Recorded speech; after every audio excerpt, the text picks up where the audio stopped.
नमस्कार साथियों, APM GK classes YouTube channel पर आपका हार्दिक स्वागत है।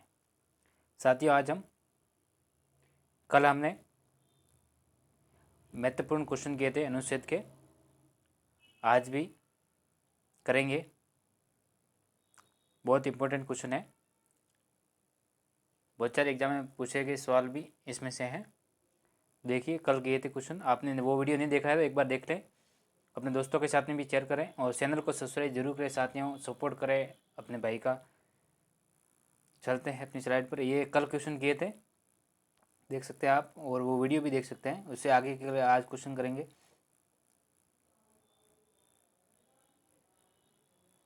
50 क्वेश्चन कल कर दिए थे, उसके आगे के क्वेश्चन आज करेंगे, इंपॉर्टेंट क्वेश्चन।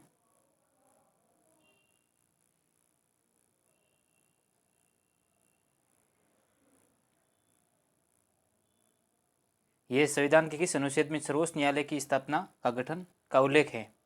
तो आर्टिकल 124 के अंदर है। संविधान के किस अनुच्छेद में सर्वोच्च न्यायालय की स्थापना का गठन का उल्लेख है? तो आर्टिकल 124 में। साथियों, ये जल्दी जल्दी पढ़ेंगे क्वेश्चन, क्योंकि आप रिवीजन के तौर पे हैं और ये 10 मिनट का शो है, तो फटाफट क्वेश्चन करेंगे, ज़्यादा डिटेल नहीं बताएंगे। संविधान के किस अनुच्छेद में उच्चतम न्यायालय के ही परामर्श करने की राष्ट्रपति की शक्ति के बारे में बताया गया है? तो आर्टिकल 153। आर्टिकल 153 आपको याद आना चाहिए कि संविधान के किस अनुच्छेद में उच्चतम न्यायालय की परामर्श करने की राष्ट्रपति की शक्ति के बारे में बताया गया है। कौन सा आर्टिकल है? तो 143 आर्टिकल है। और संविधान के किस अनुच्छेद में राज्यपाल का उल्लेख है? तो आर्टिकल 153 में। आर्टिकल 153 में, तो ये याद आना चाहिए। तो कौन से में उल्लेख है? तो आर्टिकल 153 में। और संविधान के किस अनुच्छेद में राज्य के राज्यपाल, राज्यपालिका, कार्यपालिका, राज्य की कार्यपालिका की शक्तियाँ राज्यपाल नीति होगी, उसके बारे में बताया गया है? तो आर्टिकल 154 में बताया गया है। उसके बाद में संविधान के किस अनुच्छेद में राज्यपाल का कार्यकाल के बारे में बताया गया है? तो आर्टिकल 156 के अंदर बताया गया है। उसके बाद में संविधान के किस अनुच्छेद में राज्य का महाधिवक्ता के बारे में बताया गया है? तो आर्टिकल 165 के अंदर महाधिवक्ता के बारे में बताया गया है। और संविधान के किस अनुच्छेद में ही राज्य के विधानमंडल के गठन का प्रावधान के बारे में बताया गया है? तो आर्टिकल 168 के बारे में बताया गया। आर्टिकल 168 में बताया गया है, 168 में बताया गया। संविधान के किस अनुच्छेद में राज्यों के लिए उच्च न्यायालय के प्रावधान के बारे में बताया गया है? तो आर्टिकल 114 में। टोटल कितने हैं प्रावधान है? तो इसमें 25। आर्टिकल कौन सा है? 214 में। संविधान के किस अनुच्छेद में उच्चतम न्यायालय के न्यायाधीश की नियुक्ति और उसके पद की शर्तों के बारे में बताया गया है? तो आर्टिकल 217 में। उसके बाद में है संविधान के किस अनुच्छेद में 2 या 2 से अधिक राज्यों के लिए एक ही उच्च न्यायालय की स्थापना के बारे में बताया गया है? तो आर्टिकल 231 में। आर्टिकल 231 में। उसके बाद में संविधान के किस अनुच्छेद में भारत की सिंचित निधि का उल्लेख है? तो आर्टिकल 266 में। सिंचित निधि का उल्लेख किसमें है? तो आर्टिकल 266 में। उसके बाद में संविधान के किस अनुच्छेद में वित्त आयोग का उल्लेख है? वित्त आयोग का उल्लेख कौन से आर्टिकल में है? तो आर्टिकल 280 में। ये क्वेश्चन पूछा जाता है, वित्त आयोग का उल्लेख किसमें है? तो आर्टिकल 280 के अंदर। 280 के अंदर। उसके बाद में क्वेश्चन है संविधान के किस अनुच्छेद में अखिल भारतीय सेवाओं का उल्लेख है? अखिल भारतीय सेवाओं का उल्लेख है? तो आर्टिकल 212, यानी यूपीएससी का उल्लेख किसमें है? आर्टिकल 315 से 312। आर्टिकल 312 है किस संविधान के? इसमें वापिस पढ़ता हूँ मैं क्वेश्चन। संविधान के किस अनुच्छेद में अखिल भारतीय सेवाओं का उल्लेख है? तो 312 में आर्टिकल में है। और यूपीएससी का है 315 से 323 में। 315 से 323 में।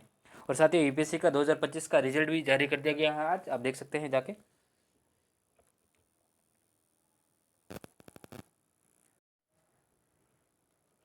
संविधान के किस अनुच्छेद में संघ या राज्यों के लिए लोक सेवा आयोग यूपीएससी अदर स्टेट पीसीएस का उल्लेख है? तो आर्टिकल 315 के अंदर। कौन सा है? यूपीएससी और अदर पीसीएस का उल्लेख है, तो 315 में। आर्टिकल 315 में।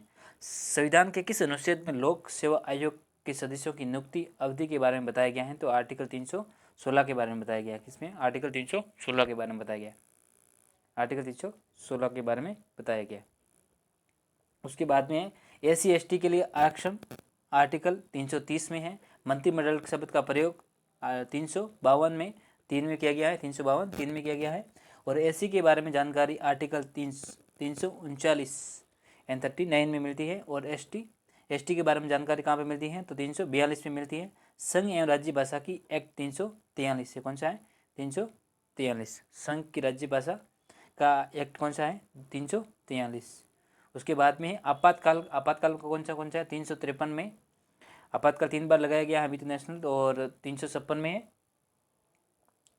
है और 360 में फाइनेंस वित्तीय आपातकाल। और उसके बाद में संविधान संशोधन में आर्टिकल 300, संविधान संशोधन कौन सा है, तो आर्टिकल 320, अनुच्छेद कौन सा है, 20। और आर्टिकल 24 में संशोधन के विरुद्ध अधिकार है, आर्टिकल 24 में संशोधन के विरुद्ध का अधिकार है। इसी स्लाइड के साथ में हमारे क्वेश्चन ये कंप्लीट होते हैं, जो सीरीज़ थी 10 मिनट की। यदि से आपको वीडियो पसंद आया तो लाइक करें, शेयर करें, और आगे भी इससे इम्पोर्टेंट वीडियो ऐसे बनाता रहूँगा और आपको भेजता रहूँगा। जय हिंद, वंदे मातरम। साथियों, चैनल को सब्सक्राइब करें, लाइक करें और अपने दोस्तों के साथ में ज़रूर भेजें, साथियों सपोर्ट करें, हम्बल रिक्वेस्ट है आपसे। जय हिंद।